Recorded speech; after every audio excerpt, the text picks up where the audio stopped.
Bienvenida, bienvenido a este segundo vídeo sobre cómo redactar una noticia en el que vamos a abordar la parte de la redacción en sí. Es interesante haber visto el primer vídeo en el que abordábamos la preparación de la noticia, salvo que vayamos a ponernos a redactar directamente, pero como ya decíamos en el vídeo anterior, esto solo es recomendable si ya tenemos experiencia creando artículos y podemos incorporar sobre la marcha lo que explicábamos en el vídeo anterior. Vamos a seguir con la misma noticia, el anuncio del gobierno de la gratuidad de los cercanías y los media distancia y el posicionamiento de los sindicatos ante tal anuncio. Como decíamos en el vídeo anterior, era una noticia del Salto firmada por la redacción del Salto. Para seguir trabajando, lo que hemos hecho es trasladar esta noticia a un documento ofimático en el que vamos a realizar una serie de anotaciones y la vamos a poder ver de manera más esquemática. Lo primero a tener en cuenta es que en los artículos periodísticos no se suele usar la primera persona. Si es un artículo de información, no se suele usar porque estamos comentando o contando hechos concretos y no dando nuestra opinión. Si es un artículo de opinión, tampoco se suele usar, porque aunque lo que estamos haciendo es dar nuestra opinión, se sobreentiende que es nuestra opinión porque el artículo está firmado y está en un contexto de opinión. Para esto os recomiendo que leáis diferentes artículos de opinión y de información y veáis cómo efectivamente en la mayoría de los casos es así. Para redactar nuestra noticia vamos a usar lo que se llama una estructura de pirámide invertida. Esto implica colocar en los primeros párrafos la información más importante para ir abordando los detalles accesorios a medida que avanzamos por el resto de párrafos. En la parte de arriba de la pirámide, más allá del cuerpo de la noticia, que sería el texto en sí de la noticia, existen otros elementos. Si el primer párrafo del cuerpo muestra la información más importante, por encima de este párrafo en nuestra pirámide debe estar la entradilla, que resumirá el texto completo, y por encima de la entradilla debe estar el titular o el título de nuestro artículo. Recomendamos empezar escribiendo el cuerpo para luego abordar los otros elementos. A esta técnica de pirámide invertida también se le suele llamar no enterrar el cabo. Es como si le diéramos a la persona que lee directamente el cabo de la cuerda del que puede tirar. Lo contrario se llama enterrar el cabo, o se le llama enterrar el cabo, porque lo que estamos haciendo es lo contrario, esconder. Si empezamos a hablar de detalles accesorios y no hablamos de lo importante hasta el final, al potencial lector, potencial lectora, le va a costar entender de qué va el artículo y probablemente vaya a abandonar nuestro artículo por desinterés. Entonces es importante darle pronto el cabo para que pueda tirar. Sobre esto hay excepciones y vamos a poner un ejemplo que es esta noticia publicada también en El Salto, firmada por Miquel Carrillo, que se llama Esa democracia de la que usted me habla. En esta noticia lo que hace Miquel es describir una situación que se da en la Casa de América, lo describe de manera narrativa, pero no entendemos hasta mitad del texto por qué estamos situados en la Casa de América, por qué hay profesionales de la cooperación y por qué, digamos que lo que hace Miquel es ir generando una intriga, que es una manera de usar a nuestro favor precisamente lo que hemos dicho que no se debe hacer, enterrar el cabo. Esto no es recomendable salvo que tengamos ya experiencia escribiendo artículos y sepamos manejar este tipo de recursos. Ahora volveremos a este texto. Como hemos dicho, en el primer párrafo del texto deben estar las ideas más importantes. Vamos a mostrar una serie de comentarios que hemos añadido a la noticia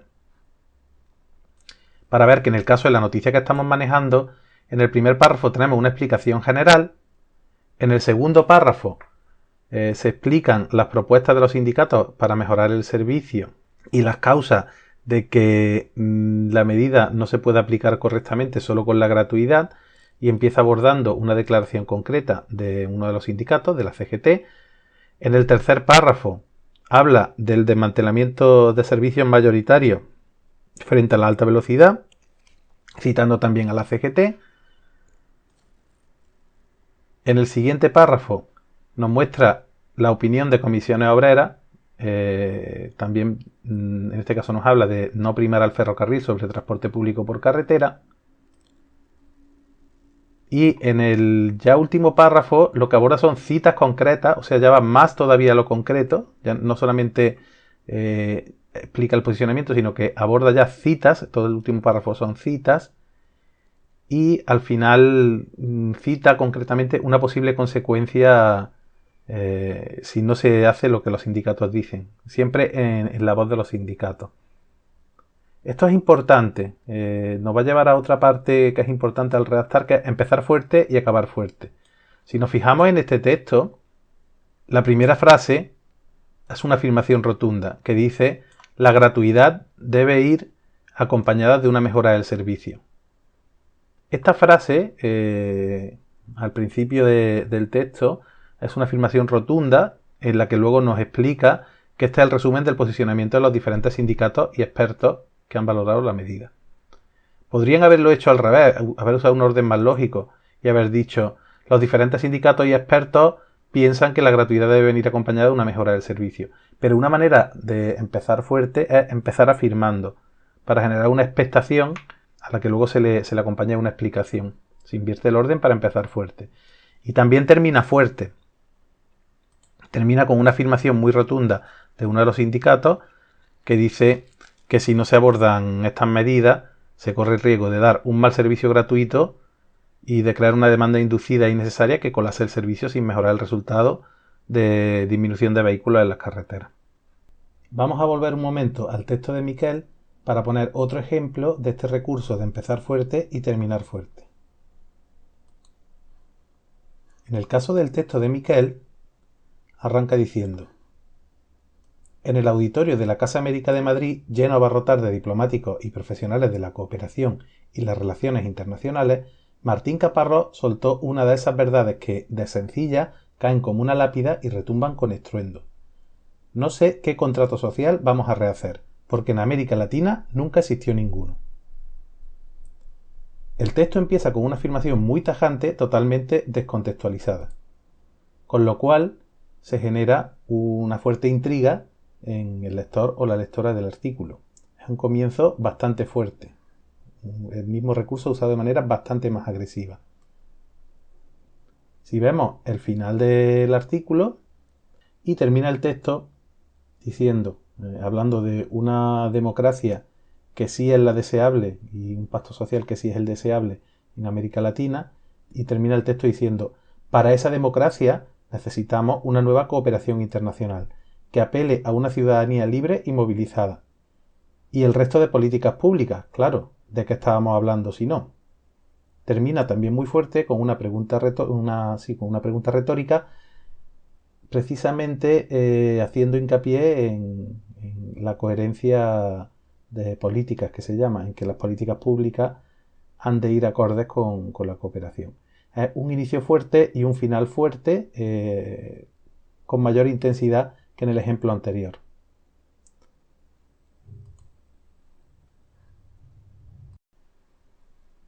Una vez que hemos terminado de redactar nuestro texto, redactaremos la entradilla. Nuestro texto ha de tener como mínimo 400 palabras y como máximo 1200 palabras, siendo óptimo entre 600 y 1000 palabras. En este caso, hablamos de un cuerpo de 583 palabras, que está muy cerca del óptimo. Está por encima del mínimo y muy cerca del óptimo. Y lo siguiente que hacemos, una vez que hemos terminado de redactar y lo tenemos situado en este rango de palabras, redactaremos la entradilla. La entradilla ha de ser un resumen, para seguir con la pirámide invertida, ha de ser un resumen de todo lo que dice el texto. Y tendríamos que intentar hacerlo en unas 60 palabras. Recomendable entre 40 y 80, óptimo 60. En este caso estamos funcionando con una entradilla de 46 palabras.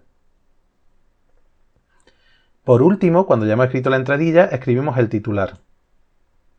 El titular ha de tener más o menos 10-15 palabras. Podemos llegar a las 20, pero sería no deberíamos sobrepasar ya 20 palabras. 20 ya es largo. En este caso tiene 15 palabras, que es el óptimo del que estamos hablando. Y bueno, este sería el titular, en este caso, gratuidad de los cercanías y media distancia, una buena medida pero incompleta para los sindicatos. Normalmente el titular debe reflejar más o menos el tema que dice el texto, aunque podemos también aquí enterrar el cabo y usar técnicas como el ciberanzuelo o el clickbait. El clickbait se le llama así, aunque se ha usado siempre, con las nuevas tecnologías se le llama así porque consiste en atraer el máximo número de clics usando titulares que llaman la atención o que incitan o despiertan la curiosidad.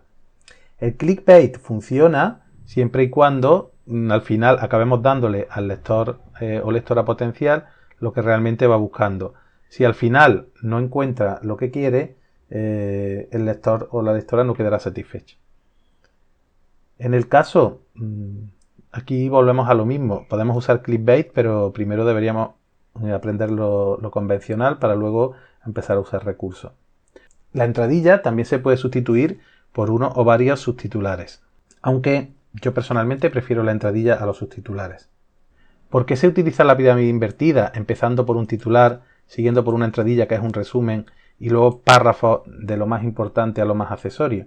Porque no sabemos hasta dónde el potencial lector o lectora va a leer, con lo cual lo que intentamos es que si solo lee el titular ya tenga la información, que si solo lee el titular y la entradilla tenga prácticamente la idea general, que si solo llega al primer párrafo tenga la información más general, y así el lector va complementando la información en la medida en que va teniendo interés. Con esto ya tendríamos redactada nuestra noticia y podríamos plantearnos empezar a buscar material gráfico o fotos que la acompañaran. Pero eso lo vamos a abordar en el siguiente vídeo. Hasta entonces.